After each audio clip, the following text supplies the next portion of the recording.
Big shoes and a big body on offense for Nebraska to fill after a week 1 injury. Who's in line to step up? That's next.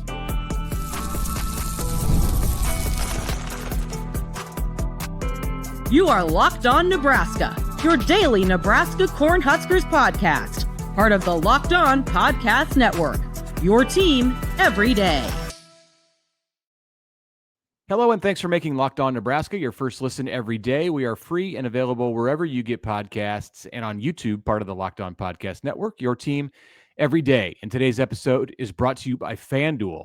Football season is around the corner. Visit the FanDuel app and start planning your future bets now. Big shoes, big shoes. All my Succession fans out there, you might catch that reference. I missed that show, by the way. Hello, everyone. This is the Locked On Nebraska podcast. Connor Hamper, Mitch Sherman with you on a Tuesday. Whose big shoes need to be filled? I believe that would be Jiren Bonner, who is going to miss the rest of the season, according to Matt Rhule at Monday's press conference. You lose a single-digit number right in the first week of the season. Not That's a great. good point.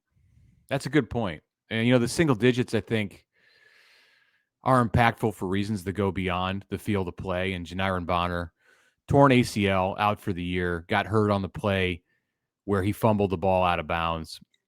And it sounded bad after the game when Matt Rhule talked about it on Thursday, and it was confirmed on Monday to be season-ending.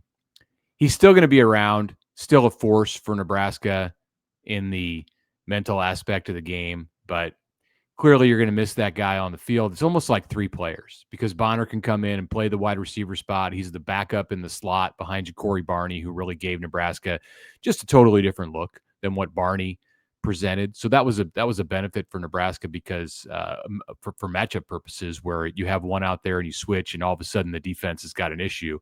He could play tight end. We saw him play running back on Thursday night in the opener. So yeah, a Swiss Army knife, maybe the most versatile player on Nebraska's offense, not necessarily the best at any one position, but somebody they can rely on and who has been an impact player for the last 2-3 years in Lincoln. They're now without for the next 11 weeks. Somebody that they can rely on is a great way to put it. Like, it's rare that you come around, you find a guy who you could put in any position, you can give them anything, put anything on their plate, and they're like, yes, and you could trust him to do it. Not only would he say yes, but you could trust him to do it, and he would do the job well. So that is a sneaky tough loss for Nebraska. Like you said, they're Swiss Army knives. So Matt Rhule had his pre-Akron press conference on Monday. That's right, the Zips coming off of their illustrious 0-point performance against Wyoming last weekend. But make no mistake about it, Nebraska needs to be better prepared for this one. Matt Rhule, as we know about Matt Rhule, he hears and reads everything. He knows what people are talking about as it pertains to his football team.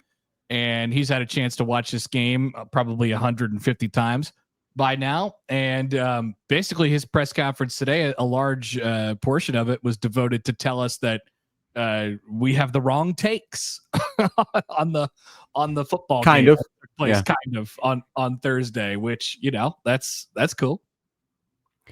Right. We heard about the running backs, and we'll get to more of this later from Matt Rhule later in this first segment. We heard about the running backs and how Rhule maintains confidence in the backups behind Emmett Johnson. We heard about the D-line and how, despite giving up 202 yards rushing, 96 of which were to the quarterback. I get it. That's two kind of he's right about different that. ways to get yards. Totally right about that. I thought the D-line is taking way too much of a hard time for Thursday night. In my personal opinion.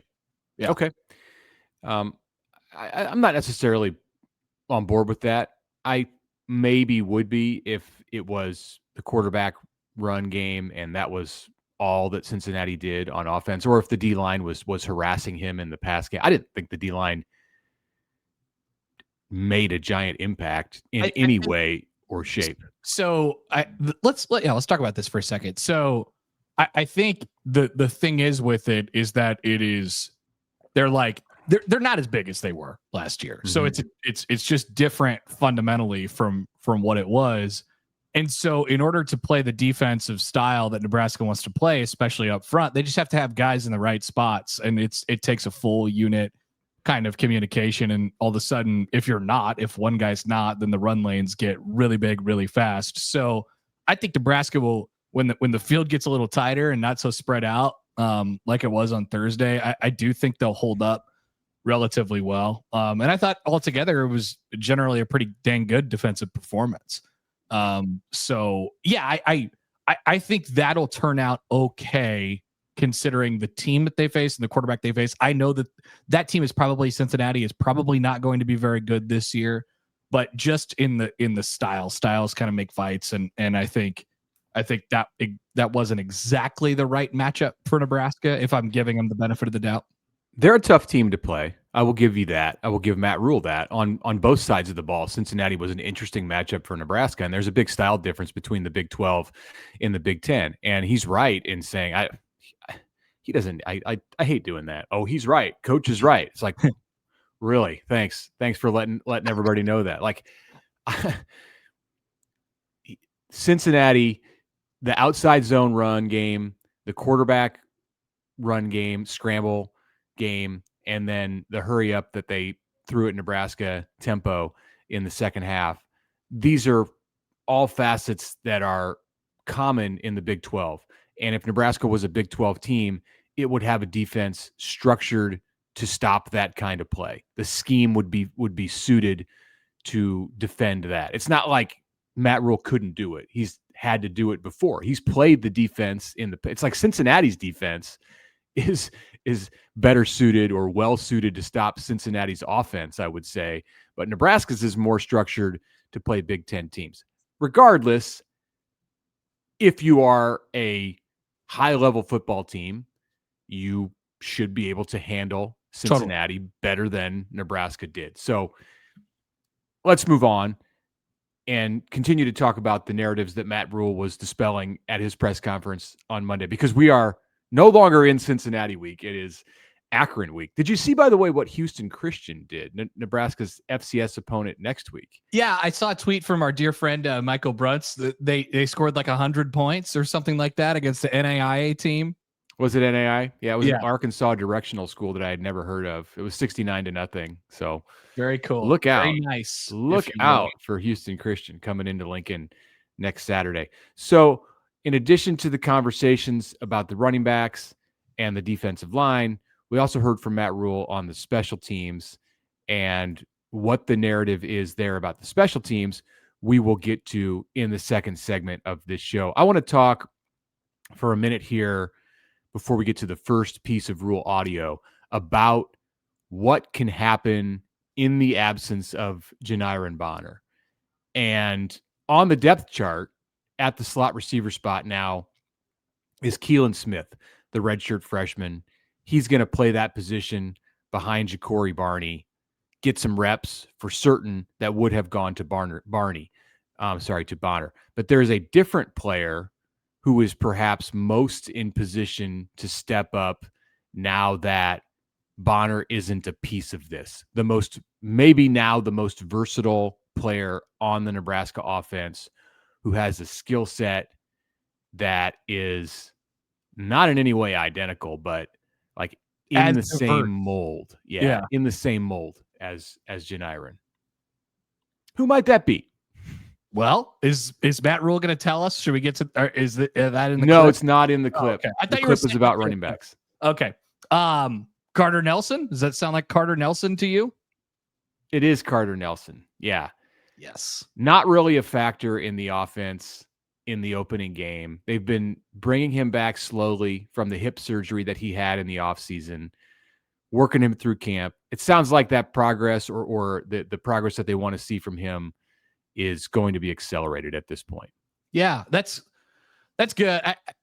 Sometimes you just got to force the issue a little bit, right? Hey, now, if this is a preseason conversation, we're probably thinking, boy, I don't know. Is this a good thing where you have to he has to play and he might not be ready, or he has to contribute and he might not be ready to do that yet. Now you get to find out a little bit more. So some heavier usage for Carter Nelson is is a good thing for him, in my opinion, and hopefully he can get comfortable with him within the next couple weeks. Or, I think it's kind of a sink or swim situation, honestly. When I started talking about Carter Nelson, I felt like Liam Neeson, and I was saying, I don't know what you want, but I do have a very particular set of skills. Yeah, nice. Skills that I have acquired over a very short career. In the case of Carter Nelson. Over an 8-man football career, yes. Skills that make me a nightmare for people like you. And I'm talking about you, Akron. Yeah, we're looking right at you, Zips. And Houston Christian, who beat Arkansas Baptist 69-0. Mm-hmm. All right, let's get to Matt Rhule before we wrap the first segment. Maybe we'll play this clip here with Rhule talking about the running backs. Then we'll take a break and come back and talk about it. How about that? Here it is right here. I wasn't happy with it. Dana was like, "Hey, he made the call," so I let my coordinators coach. I wanted to get Isaiah and Mekhi in, but once Dana said to me, "Hey, coach, I made that call," I said, "Okay, cool." Like Emmett was hot, we went with Emmett. We'll have to get Isaiah, we'll have to get Mekhi, and we'll have to get Quentin in the game more. Mekhi had a great run that he cut back and got vertical, and unfortunately we missed one block, or else it might have gone for a ways. So I'm just biding my time with those guys. But I wanted to play them more. But Dana was feeling it. He went with what he went with, and that's his call. So I was good with it once he said that. So, but that won't be the plan moving forward. I don't think. I think we'll have to play more guys. We knew going into that game that it was probably, you look at it in a 3-week stretch. We'll talk about this when we come back, but you look at it in a 3-week stretch. This was obviously the most important one and the toughest competition out of these first 3 games. So if there was going to be a heavier Emmett Johnson game, it was going to be this one. With that being said, it was a lot still. 32 touches in the game. 6 that's before he said that's his call in talking about Dana Holgorsen. We'll get more into that after this. A message right now from Supply House. When the opening whistle blows on a new repair, get your crew moving forward with Supply House. Order today and see parts on your doorstep tomorrow. Over 280,000 plumbing, HVAC, and electrical items from the most trusted brands in the business.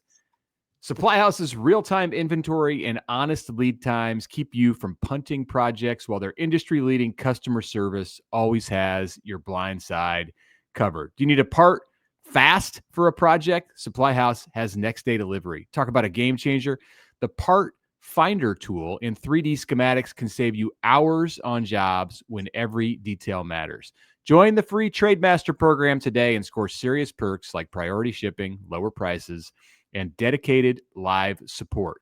Visit supplyhouse.com to sign up for free and use promo code SHColleges for 5% off. And also a message from Rougiette. Guys, you've probably heard of Viagra or Cialis. Maybe you've even tried them. But if you're looking for something beyond the usual pill, it's time to meet Rougiette Ready. Rougiette Ready is a next-gen prescription treatment designed to amplify arousal in the brain and boost blood flow. Unlike the usual pills that can take hours, Rougiette's 3-in-1 formula dissolves under your tongue and kicks in fast. On average, in 15 minutes. Effects can last up to 36 hours, so you can stay confident and in control when the moment is right. If traditional options haven't worked, Rougiette might be the answer. Over 150,000 men have already made the switch. Head to Rougiette.com/LockedOnCollege and use code LockedOnCollege to get 15% off today. That's RUGIET.com/LockedOnCollege. Promo code LockedOnCollege for 15% off. Individual results may vary with prescription treatment. Compounded drugs are permitted to be prescribed under federal law, but are not FDA approved and do not undergo FDA safety, effectiveness, or manufacturing review. Please visit the Rougiette website for full safety information. All right, welcome back. Tuesday episode, Locked On Nebraska podcast. Mitch, Sherman, Connor, Happer. We finished by playing a clip in which Matt Rhule answered a question about the use of his running backs. And interestingly, he just said, that wasn't my call. I didn't really want to do that. But when I found out that it was Dana who made the decision, I was good with it. He said that's his call. Is he having a hard time letting go of the control? What do you think we're looking at here with Rhule and with Holgorsen as far as the dynamic and the conversation that they're going to have this week about how Nebraska uses Isaiah Mosey, Mekhi Nelson, and Quentin Ives? I would imagine it's a little bit difficult for him. Part of the deal with Dana is it's yours. I don't think he's here if they don't have that sort of working relationship. And once you give him the keys, then it is. And that's what you have to sort of do from there. I don't think it's that big of a deal to be like what they actually functionally did in the game. It's the first game of the year. No, they wouldn't have gotten better results if instead of 32 touches, if Emmett had received 26 touches. In fact, it could have cost them the game. Yeah. I think he's probably trying to just not say, hey, look, it's going to be a second for these two guys that we're rolling. We're trying to get going pretty fast here, Mosey and Mekhi Nelson. I think Rhule feels like they're ready. I think Rhule feels like Mosey had an excellent camp, and as a true freshman, they were ready to throw him out there. He's playing in his hometown, and he got 2 touches. Now, again, it was a 3-point game, and you can't fault Dana for putting the best players on the field. If you're Nebraska, and Rhule said this, you had to win that game. You do whatever is necessary to win that game. Yep. At the same time, he knows that Emmett Johnson, and he said as much in the press conference on Monday, cannot sustain that pace where he touches the ball 32 times every week. It's funny. There's always this with the head coach and coordinators at every team, every level. It's the head coach's job to think about the big picture. It's the offensive coordinator's job to put the right players on the field to make the right plays. That's the rub. Like it's healthy friction if there is any friction. You're right. That is a functional relationship between a head coach and an offensive coordinator. A dysfunctional relationship between a head coach and an offensive coordinator is if Matt Rhule walks over there and says, put this guy in the game, take that guy out of the game, call this play, do that. We've seen that before at Nebraska. I don't know that it got to that level with Marcus Satterfield last year, but I don't think there was the same kind of trust in Marcus Satterfield when Nebraska especially got into the month of October last season and early November that he has right now with Dana Holgorsen. In fact, I know there wasn't. There have been some coaches who have just said, all right, this is mine now. But that's you could sit over here and I'm calling the plays. This is my thing because this is what I do and I want to, when it's the game or whatever it might be in that situation. So yeah, I think this is just normal football stuff for me. Yeah. All right. Want to spend a minute and talk about the special teams because I liked what I heard from the head coach on Monday. Last year, to me, it seemed like Rhule and the Huskers spent a great amount of time covering up for poor special teams play. When they had a game where things completely went off the rails, and this was multiple games, kicks, the bowl game, the Rutgers game, the Purdue game with multiple kicks botched or blocked, they would acknowledge that it was unacceptable. But I didn't feel like there was much accountability on the public side for the problems in that phase. And at the end of the season, the coordinator, Ed Foley, just bowed out about as gracefully as possible, remains in the program. So now, fast forward to Thursday night and the weekend that followed. One game in under Mike Eckler as special teams coordinator, I think you can see that there's a different level of expectation and accountability because after Thursday, when Nebraska punted and kicked well and had things in working order with the snaps and the holds and all of that, Eck, according to Rhule, lit into the special teams groups on Sunday in meetings and said that wasn't good enough. You left a lot out there on the field. Rhule, in repeating what Eckler had to say and with some of his own observations, said there was a kickoff that could have been returned for a touchdown. Perhaps that's an optimistic view of the kickoff that he's referring to. He said there was a punt that Nebraska could have and should have blocked. I saw that and did make note of that during the game. And he was upset about the fact that they kicked it out of bounds. So, and allowed Cincinnati to have a kickoff return to the 27-yard line. So he's talking now like a coach who is demanding big plays and big execution from special teams. And I never got that sense once in 2024. We watchers are grading on a curve because we've seen some bad stuff for a while. They cannot and are not and should not be grading on a curve. It has to be good. I mean, Nebraska has to be good at special teams. So I was sort of weirded out by everybody's, takeaway from Thursday night being like, oh yeah, the special teams were good. I'm like, yeah, the special teams were like a non-factor. Like they did the most simple things you could possibly do, which is snap, hold, and kick. They made a 52-yard field goal, which is obviously a plus. They made a 50-plus yard field goal last year. People forget about John Hull, by the way. But like that maybe masked our big picture takeaway on special teams. Not that it was bad, it was fine, but they're not trying to be fine. They're trying to be good at this. Yeah. Well, it was a step in the right direction for certain to hear what the message was from Eckler.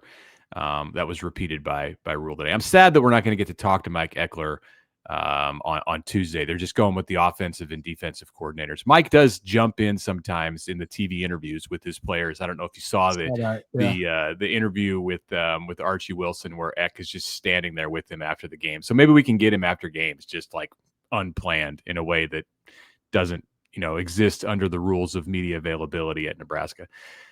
All right, one more thing before we get to the final segment of this show. This is Rhule talking about how he ran out of the tunnel with the team at Arrowhead and the message that was intended to send on Thursday night in the opening game. You ran out on the field, led the guys out. Was that a one-time thing? I think he's mentioned it might be a one-time thing. Yes. Why did you pick Cincy, and did everything come out? Are you healthy? No, I ran as fast as I could. I wasn't sure how that was going to go. No, that was just like a thing between the team and I. Like just it was about working hard. Also, like before I left over the bank, I was like, hey, everybody needs to work hard all summer, and the best way to improve the team is to prove yourself and self-mastery. So I was like, hey, I'm going to work out every day. I'm going to get under a certain weight, and I'm going to run out in the team with you guys. And so it was just like a fun thing. And then I had a couple guys saying, you need to do that every week. And I was like, yeah, right. So, I've always felt like this should be about the team. I walk out the side and let the team run out. But it was fun to do, to be quite honest with you. And my wife commented on the look on they put that video out, the look on my face. But that's how I feel about this team. I like this team a lot. And I like being around them. I like who they are as people, and so they bring joy to me. So running out with them was really a fun moment for me. But never again. We will not do it again. He didn't fall down, which is very good.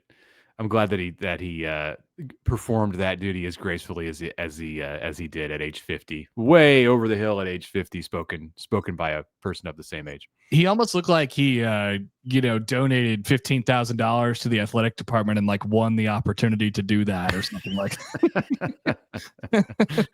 Maybe you too can contribute to Nebraska's NIL ventures and lead the team out of the tunnel. Yeah, they just they do it for a promo video. They just take his face out and put your face here, and it's running straight out of the tunnel. You give Troy Dannon that idea, and it may happen at Memorial Stadium in a game coming soon. Watch out. Might be coming.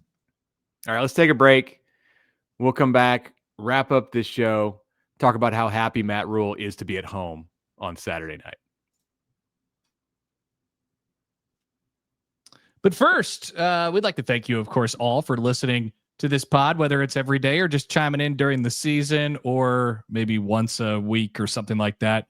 That's great. We want to hear from you, though. We want your feedback. Locked On does. We've put together a listener survey to learn more about you and make your favorite podcast even better. This is your chance to tell us what you like, what you don't like, and answer questions about our advertising as well. Head to lockedonpodcast.com/survey. Get started. Everyone who completes the survey is going to get entered for a chance to win one of 10 $100 Amazon gift cards. So yes, there's a little incentive as well. Again, lockedonpodcast.com/survey. You can also find the link in the show notes for the show today. Thanks for helping us out. And a word from our friends at the FanDuel Sportsbook. The NFL season is nearly here. FanDuel is making sure you're ready for kickoff with a can't-miss offer. Right now, new customers can bet just $5, and if your first bet wins, you'll get $300 in bonus bets to use across the app. FanDuel, it's got it all, whether you are betting in-game, before the game, season-long odds, futures, things like that. It is all up to you, however you would like to play it. So you could say there's games Thursday and Friday in the NFL. Do you think this is the year that the Chiefs finally lose to the Chargers? It's in Brazil. You never know what might happen. The Chargers are +3 on the FanDuel Sportsbook as of right now. So get ready. Get back into the season with a little bit of FanDuel Sportsbook right now. So if you're ready to play, download the FanDuel app now by visiting FanDuel.com and getting started. FanDuel.com. Place your first $5 bet now.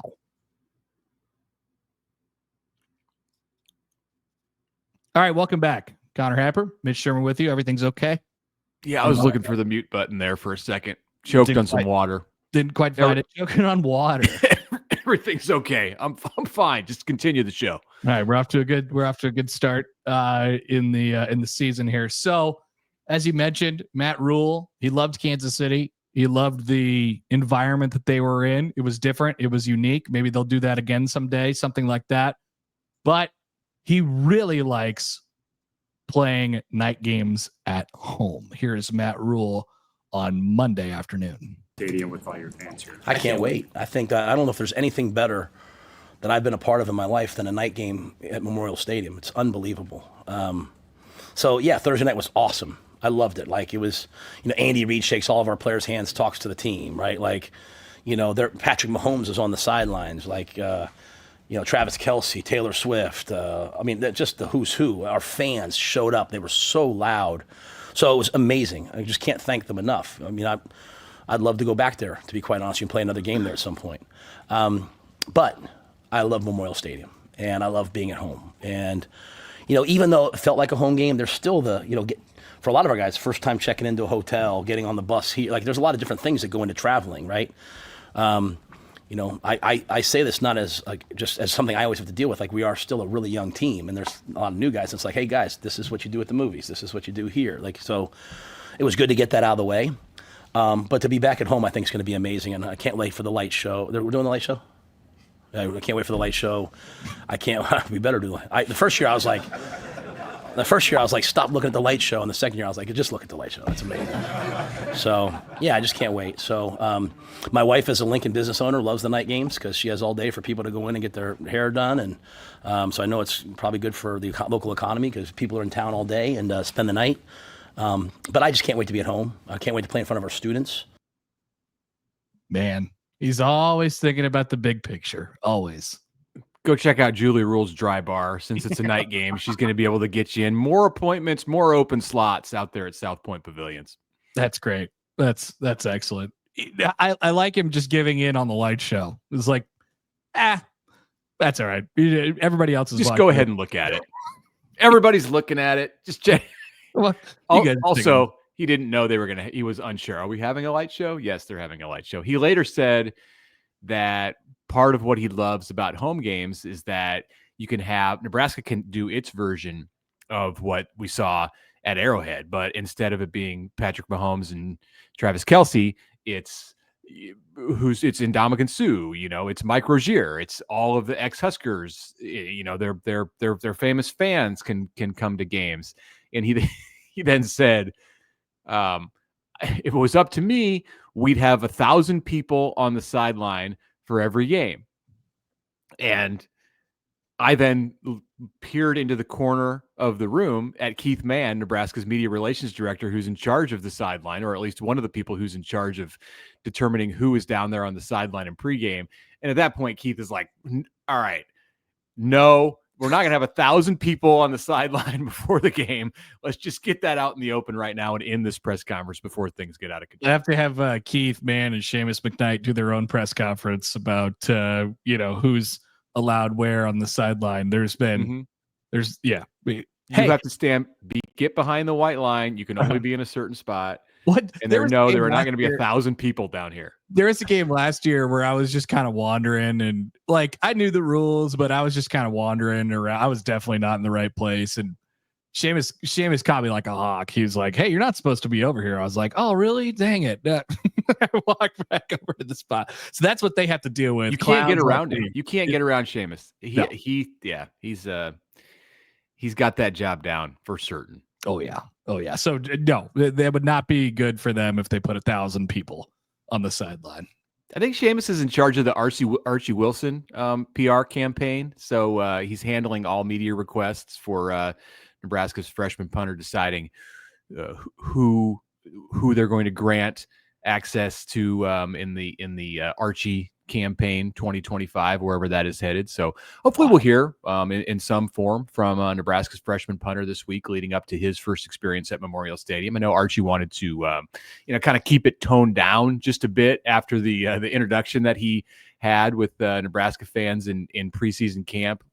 Didn't do anything as far as like traditional media leading up to the opener in KC, although he did do a sit down with Matt Rhule, and then they had the behind the scenes of Archie's reunion with his family, of course, which was the most predictable thing that was going to appear on Nebraska's social feeds last Thursday. No doubt about it. Yeah, I'm excited to get a home game in. I think I'm going to go on Saturday, and it may be my only game that I go to this year, just with other stuff going on. I'm also that's very sad. Nebraska is doing a thing. You're not going to the Michigan game? No, I got another thing that day. All right. But they're hosting a fan like fest, basically. I don't know what, like a pep rally. Yeah, this is inside the Hawks Center. Yeah, it's a new version. Like Nebraska had the big fan fest or Husker Nation Pavilion, it was at one time called, on the track. Well, the track is no longer there. It's the practice field, right, and the new part of the new facility. So they moved it inside the Hawks, and I don't know exactly what it's going to be like. I think it's I can tell you a little bit. So activities, fun games for kids. There's going to be some stuff going on. There's going to be a band. Maddie and Tay will be there. Oh, and yeah. I will be emceeing. I will be hosting. Is that right? Yeah. You have got this gig. Wow. You're emceeing the whole thing? The whole thing I don't know what I'm Hawks? doing. I haven't gotten a script yet. It's, we're recording this Monday night. I think I'll probably get it tomorrow, something like that. It's Labor Day. So, so come by, say hello. So you're going to be walking around inside with a microphone, talking to all of the fans who just happen to wander in there for the first time ever at the Hawks Center. There'll be Maddie and Tay are going to be playing and singing. And what else will be happening other than you talking into a microphone? Yeah, there will be face painting, live coverage of the Husker Legacy Walk on the LED screens. The Spirit Squad and Herbie and Lil Red will be there. Kids activities, an abbreviated combine with a 40-yard dash and vertical jump. I got to take part in that. They're also selling booze at this thing, so that sounds awesome. So yeah, I'll be up in that thing. Yeah, you will. You and Will Bolt, because Will is Will Bolt might be up in that thing. I don't know. Well, he's got to. I mean, that's something that they would do at the old events like this. Is they would have. I mean, Fred Hoiberg could be there. You could get Amy Williams. I mean, Will Bolt would certainly be a candidate to be up in that thing. Exactly. Yeah, that's exactly right. So right, I'm looking forward to Saturday, first home game day. On Tuesday, today, at the same building inside the Hawks Championship Center, but in the media room, we will be speaking with Dana Holgerson, John Butler, Dylan Raiola, and select Nebraska football players. Number one pressing topic before we wrap this show here: what will it be with the two coordinators or the QB? It's probably about the running back thing. Get to the bottom of that, I guess. Yeah. Why did you feel like Emmett had to be in the game all the time? Yeah, that's Dana will talk about how much confidence he has in Emmett Johnson, and he's not worried because Emmett's in great shape. And I don't know, let's let Dana say it, but that'll be for you to hear Wednesday on the Locked On Nebraska podcast, because we'll have reaction to everything that they have to say and everything else that is developing in week 2 of the college football season as Nebraska prepares for its home opener Saturday night, 6:30 p.m. at Memorial Stadium. Come early and see Connor emceeing the big event inside the Hawks Championship Center. What time does that start? 2:30, I think. 4 hours before kick. All right, that's great.